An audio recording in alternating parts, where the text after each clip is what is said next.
ಮುಡಾ ಹಗರಣದ ಆರೋಪದ ವಿಷಯದಲ್ಲಿ ಲೋಕಾಯುಕ್ತ ಪೊಲೀಸರು ನಾಳೆ ಜನಪ್ರತಿನಿಧಿಗಳ ವಿಶೇಷ ನ್ಯಾಯಾಲಯಕ್ಕೆ ಅಂತಿಮ ತನಿಖಾ ವರದಿಯನ್ನು ಸಲ್ಲಿಸುತ್ತಾರೆ and it will be a B report. ಸಿದ್ದರಾಮಯ್ಯನವರಿಗೆ ಸಂಪೂರ್ಣವಾಗಿ ಕ್ಲೀನ್ ಚಿಟ್ ಕೊಡುವಂಥ ವರದಿಯೊಂದನ್ನು ಸಲ್ಲಿಸಲಿದ್ದಾರೆ. ಈಗಾಗಲೇ ದೂರುದಾರ ಸ್ನೇಹಮಯಿ ಕೃಷ್ಣ ಅವರಿಗೆ ಅದರ ಕಮ್ಯುನಿಕೇಶನ್ ಆಗಿದೆ.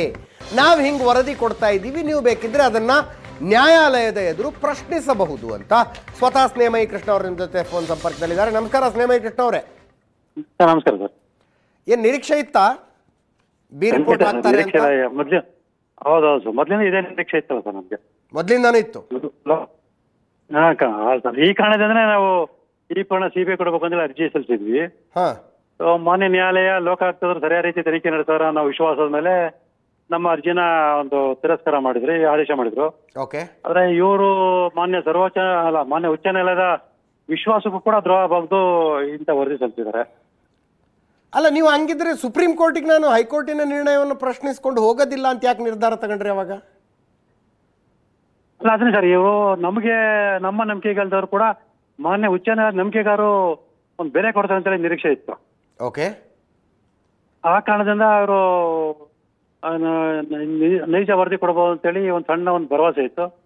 ಹಾಗಾಗಿ ಮತ್ತೆ ಇನ್ನೊಂದು ಅಂತ ಹೇಳಿದ್ರೆ, ನಾನು ಈಗಾಗಲೇ ಹೇಳಿದಾಗೆ ಮತ್ತೆ ಮಾನ್ಯ ಸರ್ವೋಚ್ಚ ನ್ಯಾಯಾಲಯ ಅರ್ಜಿ ಸಲ್ಲಿಸಿಕೊಂಡು ಹೋದ್ರೆ ಸಾಕಷ್ಟು ವಿಳಂಬ ಆಗುತ್ತೆ. ಅದ್ರ ಬದಲು ಆದಷ್ಟು ಬೇಗ ಒಂದು ಶಿಕ್ಷೆ ಕೊಡಿಸುವಂತ ಪ್ರಯತ್ನ ಮಾಡೋಣ ಅಂತೇಳಿ ನಿರ್ಧಾರ ಮಾಡಿ. ಈಗ ಏನ್ ಮಾಡ್ತೀರಿ ಮತ್ತೆ?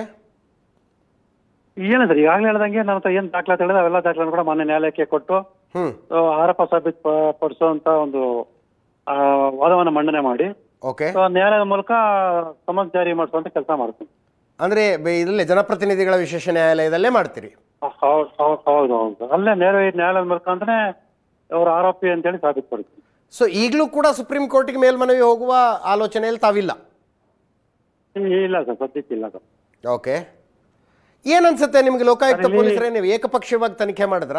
ಏನು ನೀವು ಕೊಟ್ಟಂತ ದಾಖಲೆಗಳನ್ನು ಸರಿಯಾಗಿ ಪರಿಗಣಿಸ್ಲಿಲ್ವಾ? ಏನಂತಾರೆ ಸರ್? ಅವರು ತಮ್ಮ ಆತ್ಮಸಾಕ್ಷಿನ ಭ್ರಷ್ಟ ರಾಜಕಾರಣಿಗಳಿಗೆ ಮಾರ್ಬಿಟ್ಟಿದ್ದಾರೆ. ಹಾಗಾಗಿ ಇಂಥ ವರದಿ ಸಲ್ಲಿಸ್ತಾರೆ. ಅವ್ರಿಗೆ ಅಂತಿಮ ವರದಿ ಅಂದ್ರೆ ಏನೋ ಗೊತ್ತಿಲ್ಲ, ಅಂತಿಮ ವರದಿ ಯಾವಾಗ ಸಲ್ಲಿಸ್ಬೇಕು ಅಂತ ಗೊತ್ತಿಲ್ಲ ಅಂದ್ರೆ ಇಲ್ಲಿ ಸ್ಪಷ್ಟ ಗೊತ್ತಾಗುತ್ತೆ. ತಾವು ದಯವಿಟ್ಟು CRPC 173 ಬಗ್ಗೆ ಯಾವುದೇ ವಕೀಲರಿಗೆ ಕೇಳ್ಬೋದು ಸರ್, ಅಥವಾ ತಾವು ಕೂಡ ಸ್ವಯಂ ನೋಡಬಹುದು ಸರ್.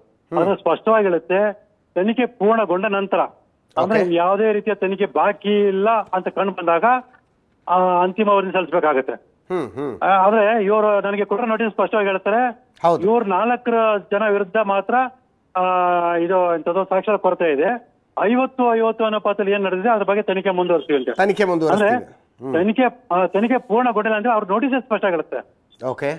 ಅಂದ್ರೆ ಒಬ್ಬ IPS ಅಧಿಕಾರಿಗೆ ತನಿಖೆ ಅಂದ್ರೆ ಏನು ಗೊತ್ತಿಲ್ಲ, ಅಂತಿಮ ವರದಿ ಅಂದ್ರೆ ಗೊತ್ತಿಲ್ಲ, ಅಂತಿಮ ವರದಿ ಯಾವ ಸಲ್ಲಿಸಬೇಕು ಅಂತ ಗೊತ್ತಿಲ್ಲ ಅಂದು ಇಲ್ಲಿ ಸ್ಪಷ್ಟ ಗೊತ್ತಾಗುತ್ತೆ. ಯಾಕೆ ಅಂತ ಹೇಳಿದ್ರೆ ಇವರು ತಮ್ಮ ವ್ಯಕ್ತಿತ್ವವನ್ನ, ಒಂದು ಸ್ವಾಭಿಮಾನವನ್ನ, ಒಂದು ಆತ್ಮಸಾಕ್ಷಿಯನ್ನ ಈ ಭ್ರಷ್ಟ ರಾಜಕಾರಣಿಗಳ ಪ್ರಭಾವಕ್ಕೆ ಕೊಟ್ಬಿಟ್ಟಿರ್ತಾರೆ.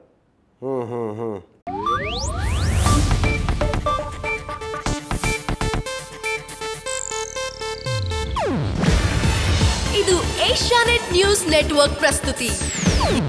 ನೀವು ನೋಡ್ತಿದ್ದೀರಾ ಏಷ್ಯಾನೆಟ್ ಸುವರ್ಣ ನ್ಯೂಸ್.